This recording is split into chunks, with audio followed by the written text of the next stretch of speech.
warahmatullahi wabarakatuh. Salam sejahtera untuk kita semua. Hari ini kita akan belajar tentang pengenalan alat-alat yang ada di laboratorium patologi klinik FKHUP. Nah, yang pertama ini ada hemasitometer. Sesuai dengan namanya, di sini berfungsi untuk menghitung sel darah, baik sel darah putih ataupun sel darah merah. Nah, di dalamnya di sini ada pipetoma. Nah, pipetoma ini kalau untuk yang merah itu untuk perhitungan eritrosit, sedangkan untuk yang putih untuk perhitungan leukosit. Nah, selain ada pipetoma, di sini ada counting chamber. Nah, ini counting chamber dan ada cover glass.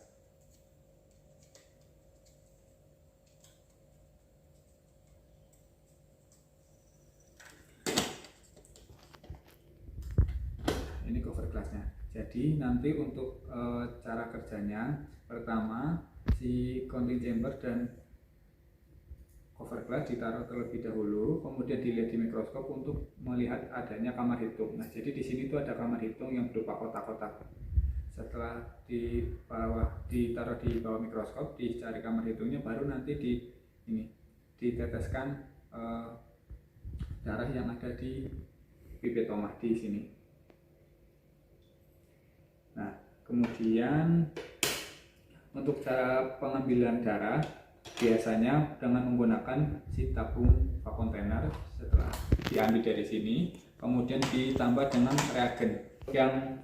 Untuk yang pemeriksaan eritrosit itu menggunakan reagen Hayem. Jadi eritrosit diambil sampai dengan 0,5, kemudian nanti ditambah dengan larutan reagennya Hayem. Setelah itu nanti dikocok-kocok. Nah, sedangkan untuk yang putih ini, untuk yang perhitungan leukosit, reagennya yang digunakan adalah reagen truk.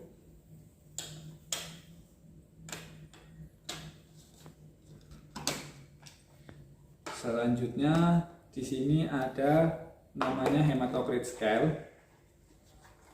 Ini untuk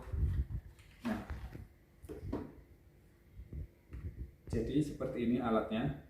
Yang untuk cara penggunaan dari hematocrit scale ini menggunakan tabung mikrohematokrit. Nah, caranya yang pertama, darah diambil terlebih dahulu dari tabung vakontainer. Setelah diambil, nanti ditutup pakai parafin seperti ini. Nah, namanya hematocrit scale, fungsinya untuk menghitung kadar PCV. Nah, di sini ada skalanya. Nah, jadi nanti mikrohematokrit yang sudah berisi eritrosit dan sudah disentrifus kemudian ditaruh di sini. Nah, kemudian di sini ada garis. Jadi garis di sini adalah batas tertinggi dari setelah disentrifus. Nah, misalnya di sini batas tertingginya. Kemudian ini yang alat ini atau skala ini cari yang tengah-tengah antara serum dan sel darah. Misalnya tengahnya di sini. Nah, kalau sudah baru kita cocokkan dengan kadar atau skala yang persenan di sini. Di sini ada refraktometer. Ini dari alat refraktometer. Di sini ada pipetnya dan di sini ada alatnya. Ini fungsi dari refraktometer ini bisa untuk mengukur kadar BC dalam darah, untuk menghitung total protein plasma, dan juga untuk menghitung dari lipinogen. Nah, cara penggunaannya untuk yang urin, pertama diambil dulu pakai pipet. Setelah itu diteteskan di sini satu tetes saja. Nah, setelah itu baru ditutup, lalu dilihat dari sebelah sini. Nanti di dalam ada skalanya, tinggal baca pada angka berapa yang terlihat di sini. Seperti itu.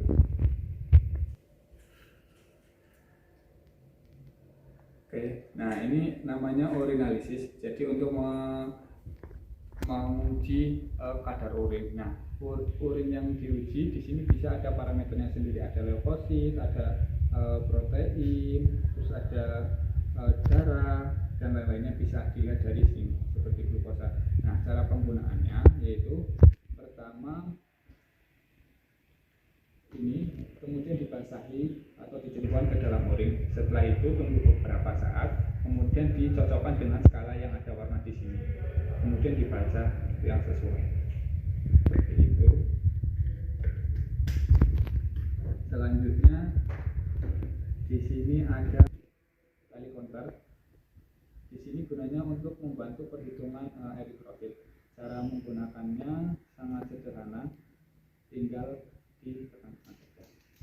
Setelah ada tali konter, di sini ada diferensial leukosit. Nah, di sini gunanya untuk membantu kita dalam perhitungan leukosit. Seperti yang ada di sini. Nah, di sini ada yang basofil, eosinofil, neutrofil, terus limfosit dan monosit. Jadi nanti waktu pemeriksaan leukosit, kalian tinggal memasukkan saja, misalnya kalian nemuin basofil, klik basofil. Kalau misalnya kalian nemu yang eosinofil, klik yang eosinofil. Misalnya neutrofil, neutrofil. Seperti itu. Sini macam-macam. Mungkin yang teman-teman tahu ada vakontainer warna merah. Di sini untuk koleksi serum. Sedangkan untuk di sini vakontainer ungu yang isinya ada EDTA. Biasanya di sini untuk koleksi darah yang digunakan untuk pemeriksaan CBC. Nah, di sini ada yang tabung warna hijau, isinya itu heparin. Biasanya untuk kimia darah atau uji hati. Nah, di sini ada yang warna biru. Di sini kandungannya sodium sitrat. Biasanya untuk pemeriksaan darah lengkap. Nah, kemudian di sini ada tabung Falco. Di sini untuk biasanya untuk pemeriksaan urin dan lainnya. Nah, di sini ada objek gas yang biasanya digunakan untuk pembuatan apus darah. Nah, di sini ada parafin yang nanti akan membantu kita dalam pengujian kadar hemoglobin yang sudah tadi saya jelaskan.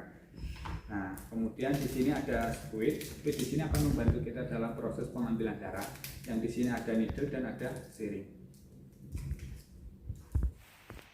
Nah, di sini ada alat namanya centrifuge microhematokrit. Nah, di sini bisa menghitung, bisa diukur untuk kecepatannya berapa RPM dan waktunya berapa lama. Nah, untuk yang terlihat di dalam seperti ini. Nah, cara penggunaannya, ini mikrohematokrit yang misalnya sudah berisi darah dan sudah ditutup dengan parafin, kemudian diletakkan seperti ini. Nah, ini. Setelah itu ditutup, kemudian ditutup kembali. Nah, baru kita lakukan sentrifuge.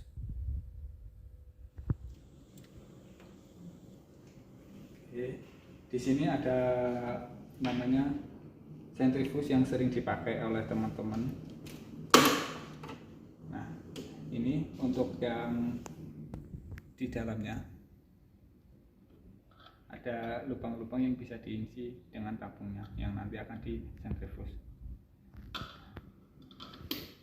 Nah, kemudian untuk yang di dalamnya, yang untuk di sini bisa diatur kecepatan waktunya, dan di sini bisa mengatur temperatur yang akan digunakan.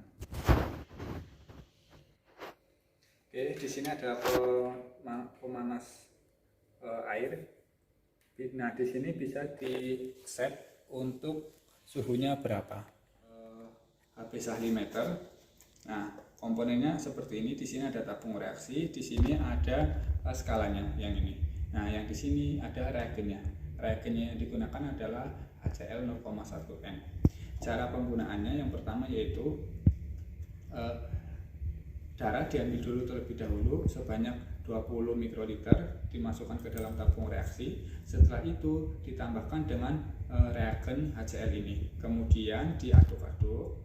Setelah diaduk-aduk, kemudian masukkan ke dalam skala yang di sini. Kemudian ditambah aquades secukupnya sampai sampai warna yang ada di tabung reaksi ini sama dengan yang ada di samping ini. Kemudian nanti dibaca pada skala berapa yang terlihat di sini. Kemudian ada alat yang bernama hematologi analyzer. Di situ bisa untuk menguji komponen darah seperti eritrosit, leukosit, HCP segala macam. Dan satu lagi ada apaksis yang biasanya digunakan untuk pengujian kimia darah. Di situ menggunakan alat yang namanya rotor atau juga bisa menggunakan spektrofotometer.